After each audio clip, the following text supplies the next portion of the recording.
when you stand up and get ready to take a blow, you have the confidence that you can accept the blow.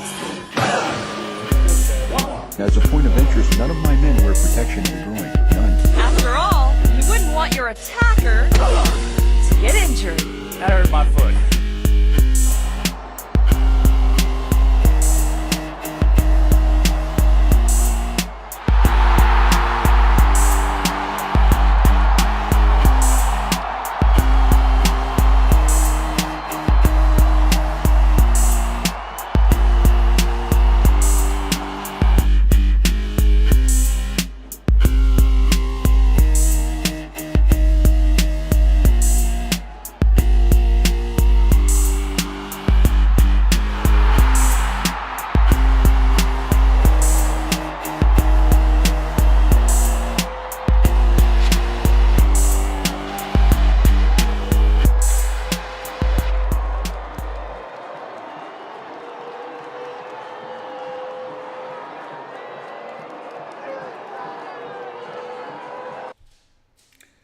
And there we go. We're live. You just got to love the scenes in Frisco, Texas, as FC Dallas comes away with a come from behind 2-1 win over visiting Sporting Kansas City. Welcome, everybody, to Afterburn Soccer Show. I'm your host, Nathan Hill. You can follow me at Nathan J. Hill on Twitter. There in the middle is our buddy Tommy. You can follow him at Tom_FC Dallas. And our good buddy Coov stepping in tonight Jose can't be here, Ishmael can't be here, so our buddy Coov is going to give us that sort of sideline reporter perspective from the middle of the supporter group chaos and help us understand kind of what it felt like on Saturday as FC Dallas took care of business at home. What a dramatic match. Like, I always think the Sporting Kansas City FC Dallas rivalry, in some ways it's been juicier than the Houston FC Dallas rivalry, like recently, in recent history. Just a lot of good matches, really competitive and really dramatic. Did you all get that sense watching the game this past weekend? The drama at the end. Yeah. Just always drama, right? I mean, at the games that we played at their stadium, I remember there's always been drama in the later minutes of the game, and we certainly had that with the referee and the double. I mean, the first was the red card he gave on Paz. When I saw it live, I saw the ball there. I saw them arrive at the same time. I don't know how he came up with a red card there, a second yellow. I didn't see that. Thankfully, they called it offsides, and then jumping off the line, I thought that was trivial. It wasn't really, I don't know. Really looking for something there. I don't know. Coov, what was going through the crowd at those moments? I mean, that whole, of course, the first, just 2 penalty kicks in a game, and to have a keeper save both of them, what an epic performance. I mean, just... Yes. Oh, yeah. I mean, it like being on the complete opposite side of the field. You're kind of wondering like what's going on. When I heard it was encroachment, I thought it was Martinez or Tumasi who played the ball clear, that encroached into the box. So I'm sitting there with Clay, Sam, and Pook. We're all sitting there, and we're like, what's going on? Like, what are they calling VAR for? And I try to pull up the stream as quick as I can, see if it's caught up. And all I see is like, it says encroachment, and I'm like, okay, well yeah, maybe I'm right, Martinez or whatever. And I see the kick get ready to be taken, and they're looking at Paz, and that heel is just barely off that line. Barely. So I'm thinking to myself, I'm like, okay, well it was a bad pin the first time. Let's see if he can save it the second time. And I saw that they changed kick takers, and I'm thinking, okay, so Paz is either in their head. Something's going on with Kansas City. I think personally, if you have one guy taking it and he misses, let him take it again. Because, I mean, at the end of the day, he misses again, it's the same result. But taking him off kind of messes with the guy's mojo. Thankfully, it wasn't one of our guys. It was one of theirs. And then when Paz saved that second one, man, I mean, we got as excited, if not more excited, than the second goal for the winner, man. It was absolute limbs. You had everyone jumping around. I had guys from like 2 or 3 rows up coming and hugging me and like getting excited. We were getting pumped up, and I think that part honestly That's was great. probably the best and most exciting part of the whole match. It was just perfect soccer atmosphere. What was the call for the second PK? Was it pass coming off the line, or was it encroachment from the 18 into the box? Do we know? I I think it was The one him that coming initially off, got him sent off, or or so the second PK, is that what you're asking, Tommy? Yeah. So they took a PK, he saved it, and they said, "Oh," and they made him take it again. I don't know if it was because he Which- came off the line Yeah, or which for me is like FC Dallas. it's, an abuse of yeah. VAR. I mean, he it's came like off the if you- line. Yeah, he Yeah, came off the I mean- line. He didn't have one foot on the line. So they really broke it down. It's almost like NFL level where like we're going to look at where your foot is in relation to the out of bounds. Yeah. And it's just like I don't think that's what VR was about, that kind of stuff. 'Cause Exactly. There's probably a lot of goalies who come off the line early on most PKs. And it's I just tweeted about that as well. Because there's many rules that you watch in the game where some of the rules are game impacting, and they just took out Barrios in the box, pulled him down. Oh, we're gonna let that pull go. But this one stepping just a little bit off the line, every little call matters, and it was like it was almost contrived or planned, staged in a sense. I don't know. I didn't see it, and then the other one was like, what's going on here? What is this guy doing? So. I know. And well, let's jump to since we're talking about Paz, his performance. Let's just jump to his reaction after the game in the locker room. Let's hear him. Rules nowadays to time if a guy has six stutter steps, because then you have to time like really well. So I think it was a little bit harsh, and then the second one like I said, we did our homework, and I just go full out, and I didn't think he hit it that well because I had to adjust with my left hand, and then luckily I was able to push it over. So no.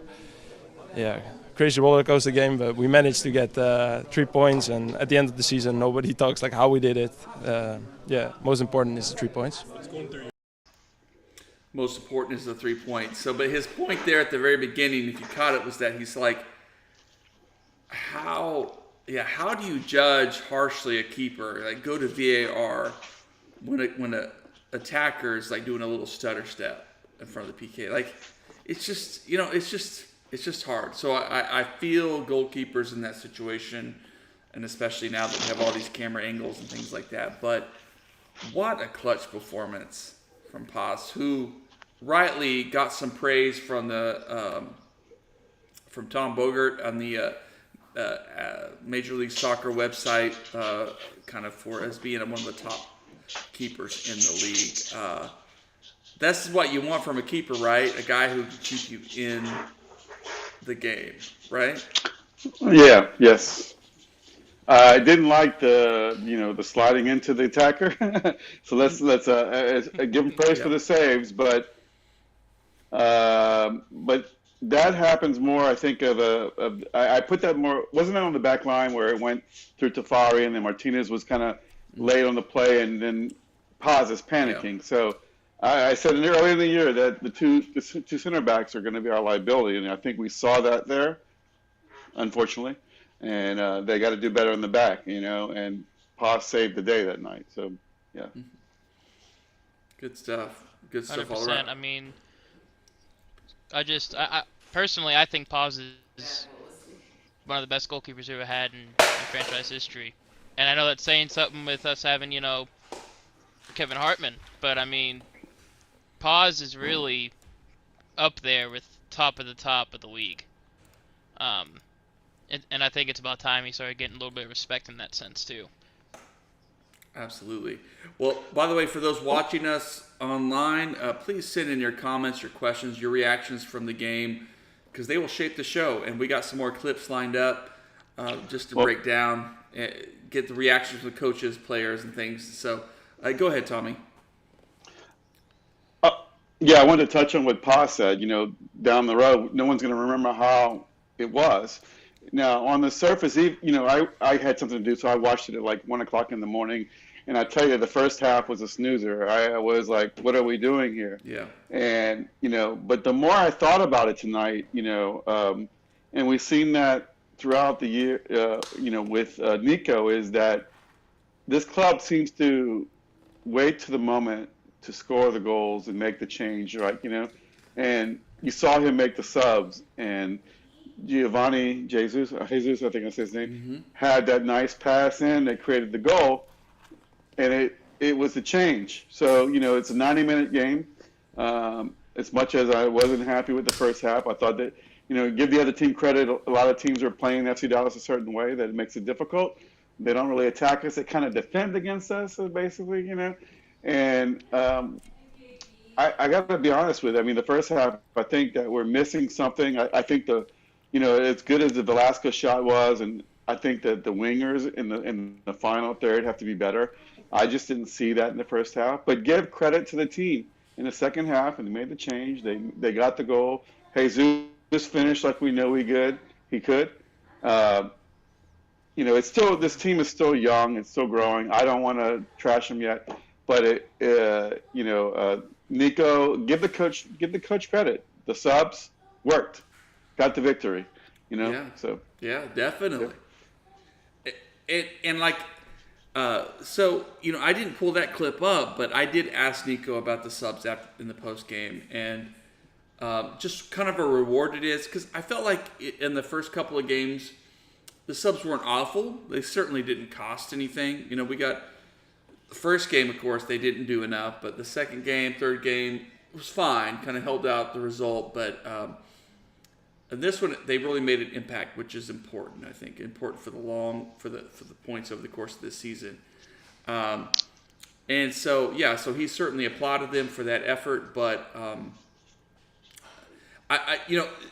one of the things he kind of made a comment about was that, like, you never know.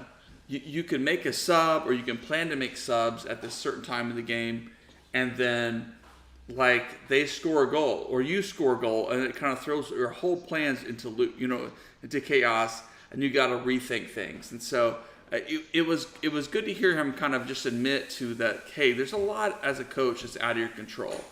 You always want to bring guys in to influence the game, but so even on the second goal, one of the interesting points he made was that while Jesus Jimenez, the new signing, the new trade from Toronto, made his first appearance in an FC Dallas kit. Congratulations. Didn't exactly register anything on the stat sheet. His presence opened up the space for Jesus to run into the box unmarked on that second goal, the go-ahead goal. Yes. So little things like that. And Yep. I agree that the best is yet to come. It's another wrinkle, right, that the teams have to prepare for. Another striker, Jesus, being a real nine, false nine, instead of, he's not your true nine. But the one thing I want to mention, Nathan, is that when we were down 1-0, I thought probably the play of the game was the little tap from Sebastian Lletget back to Velasco for the goal, right? Kansas City was playing defense. When Velasco scored that goal, they had like 5 in the box, and Lletget could have taken a shot, right? But instead of taking a shot, a nice little soft pass to Velasco, non-selfish, and Velasco didn't have to kill it; he just had to curve it in. And we didn't see that in the past. A lot of players that we had in the past would have killed it over the goal. And I think that was the play of the game, because when you're down 1-0, the other team just sits back, and that changed the game. It made it anyone's game at that point. And then the subs came in, and FC Dallas, go ahead. Let's listen to Nico on that goal. I asked him about sort of that combination, and this is what he said. I think it's our second year together, and Lletget came at mid-season. He's starting this season with us, and Alan also came from a different country, different culture, new teammates, and you can see that there is more understanding. Last year, I'm going to tell you something. We were analyzing the interactions between players like before Lletget came, like Alan and Jesus, Paul and Jesus, and you could see like the Paul and Jesus Paul actions were very high. the interactions and the passes between. And then with Alan were less. This year, he has increased amazing. Like the balance is, there is even some moments where Alan is ahead on these actions with Jesus and Jesus with Alan, or Alan with Paul. Then this means that they know better each other. They're training every single day. And that action with Leggett is interesting because in the last game against Vancouver, there is a not the same but a similar action where he gets the ball and dribbles a little bit inside. Paul's underlap him central, and we were watching. I was watching with him yesterday, and I said, "In this one, písala un poquito. Yeah, just take a touch and let Paul shoot." And he said, "No, you're right." And then I think today he saw very clear that he just has to let that ball to Alan because Alan has a very good shot from there. Then now it's about how we can keep evolving and developing that relationship between everyone. Because at the end of the day, this is a player's game. And we as a coaches have to learn the best qualities of our players and put there and set up to them to succeed. And us as a coaches, I keep learning about our players and their relationships. And I think it's a long season that we have in front of us, and it's important every week to get better. Nico, I like this coach. Just his right on enthusiasm. cue, man. Yeah. Yeah. His enthusiasm and like just his, it's just good stuff. Good stuff. Just feeling like the conversations that are happening behind the scenes. Yes. Nico's passions really come through. In fact, one of his responses, I don't think I posted, but I just said, like, Nico, I'd love to listen to you talk with passion about this team because he really has a lot of passion about these group of players. I hadn't seen that clip. Yeah, I hadn't seen that clip, and it's just exactly what I said, is that the unselfish play. And, and you just kind of like had the clip lined up, and it's perfect to hear that conversation behind, and that's so cool. Yeah. Love it. Yeah. Well, let's keep this rolling. Let's hear Nico's other clip and get some reactions to it. Just kind of how the team responded. Like, so I think the question was like, and it wasn't from me, it was from another reporter, but what did you say to the guys? Like, how do you respond after a first half? And we already talked about it, that was kind of flat. It just didn't quite click. It reminded us of that first game of the season where just not the effort. There was a lot of effort on the field, but just nothing quite came together. Here's what Nico said. Well, I think one of the things that we are still learning is we have to believe in ourselves. And the only thing that I told in the halftime is we need to believe that we're good, that we go out there and we win this game. And then the first step to do well is to believe in yourself. And I think they took that message first and they wanted to step it. Then the second thing is about control your frustration, control what you can control. And what you can control is the action that you have in front of you. You can't control what is going to happen if you miss that pass or that chance or that tackle, but you can control what you can do in that moment. Because at the end of the first half, what we were seeing is like a lot of frustration from the guys, thinking more in the consequence of the result than taking care of each action of the game is going to give you. And the last thing that I told them is, the first thing is we think about to tie the game. When we tie, then we think about to win it. But before to think about we have to win this game, you have to tie it. If not, you cannot win this game. Then just stay in the present. Don't think about what is going to happen after. And this is our challenge this year. Because we did well last year, and then we're thinking on the final goal instead to the behaviors that we have to do every single day. And this is our challenge every week. And this is how we can help the players about control what we can control. We cannot control this is a PK or not PK, or the ball gets deflected and they score.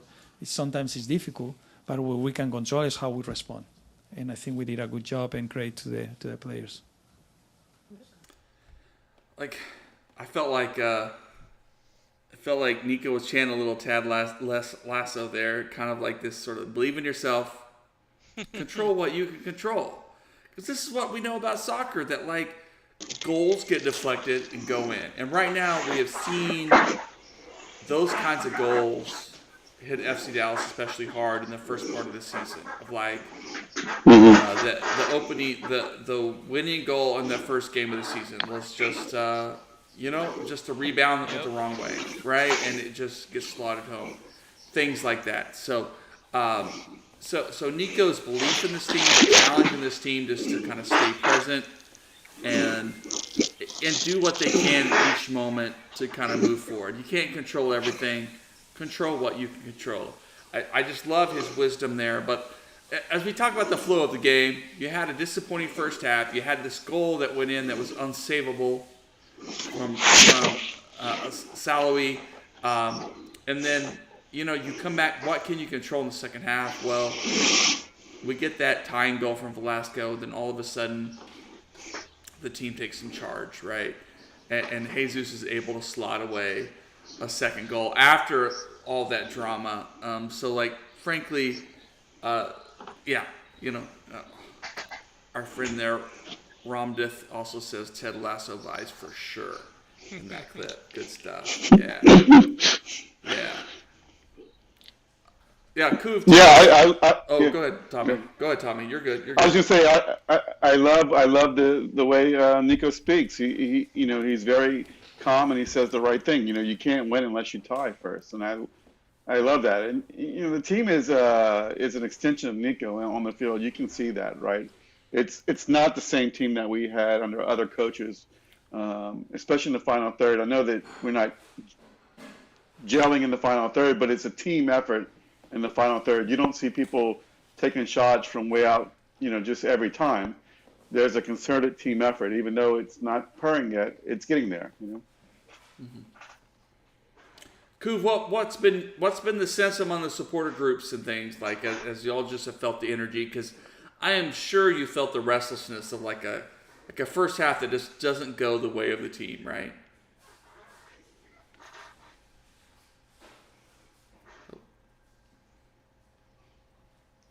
Kuv, we got you. Hello? Oh, wait, we may have Kuv? lost Kuv there, buddy. He got slow all of a sudden. We may have lost him, but we'll see. Good. Oh, okay. I'm good. All right. So, Okay. my internet bugged out for a minute. So, the supporter group, man, it's just we're picking up the energy that the team's given us, right? Because the goal of the supporter group is to not only like support the team that's playing, and we're fans first, and it's not only to provide energy for them, but it's also to provide energy for the fans around us, right? Luis has been doing insane work with El Matador. Him, Ben, Luke, and a bunch of other people in El Matador have been busting their butts this off season, with band practices, bringing in new chants. We have Lemurga 117, which is the band that we have with us now, and the atmosphere has definitely changed some a year ago. So like a year ago, we had Nico. We had no idea what the play style was going to be. We had no idea how the team was going to play. We had no. I don't want to say we didn't have a sense of identity, but we really had no sense of where our identity was going to change, right? Because right after firing Lucci and then moving on to the interim head coach and then to Nico, those first couple games were kind of stagnant, and in the stands you could definitely tell, like, we're ready to play, we're ready to fight, we're ready to give it our all in the stands, and I mean, I think it all kind of plays together, and seeing the supporter group just play really well together and like bring the energy, it's reciprocated not only by the team on the field, but by the fans as well around us. Cool. It's fun to see. I think it's been fun to see on the broadcast as well, as we watch just the energy from the squad. All right, so look, let's hear some So, Sporting Kansas City came to this match having not scored a goal. It was unfortunate that they scored their first goal of the season against FC Dallas. It was a deflected shot. It was a good goal. I mean, you sort of, it's one you look back and you're like, I'd love our Just guys lucky. you'd love our guys to score one of those every once in a while. Just sort of this deflected thing. But it was interesting because Sporting Kansas City fans are not happy, and there's some folks who are already calling for Vermes to be on his way out. So there's this background. I don't think that's happening anytime soon. But here's what Vermes said after the game. This is enjoy this, enjoy it. It's a problem when you don't create chances. We knew that it was going to eventually fall at some point. I wasn't worried about that at all. More focused on making sure that we don't provide easy opportunities for other teams, which we did on the second goal. So probably more of the focus there than anything else. I think their first goal was a good goal. It was a good build up by them. They kind of turned the ball over in the middle of the midfield. Really, they had a foul, which I don't know whether it was or wasn't. It doesn't really matter. But we had a chance to defend the ball. They moved the ball pretty well on the left-hand side, and it was a good finish. So, I mean, that's going to happen. The second goal, can't really speak about it. We have two opportunities to score on penalties. We don't. I mean, that's unfortunately, that's not where you're supposed to score those. At least 80% in your favor, and especially if you get two. So, goalkeeper made two great saves, but we got to score. That's what I'd say. Yeah, I mean, I always got. All right, we'll jump back to Jesus in a minute. But yeah, Vermes, well, can't give up easy goals. All right, coach. Well, we gave them an easy goal.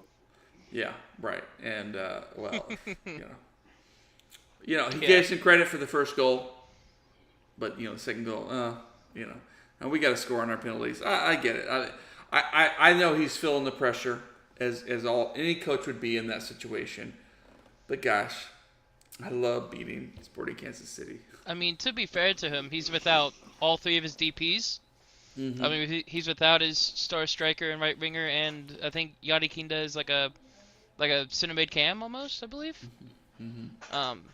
So I mean, without like your heart of midfield and two of your three main attackers, it cut him some slack a little bit if you're an SKC fan. It'd be like us without Paul, Jesus, and Paxton for 4 or 5 games, however many 4 games it's been. So I mean, yeah, I can understand he's under pressure, but I think fans need to have self-awareness of like, hey, you're without your 3 highest paid players on the team, your quote-unquote 3 best players on the team, but for me, he's got to put some respect on Jesus' name, and both Jesus, Giovanni and Jesus Ferreira, because like we said earlier on the show, that was just a beautiful pass from Giovanni, and Jesus didn't get it on the first finish, but second chance, buried it.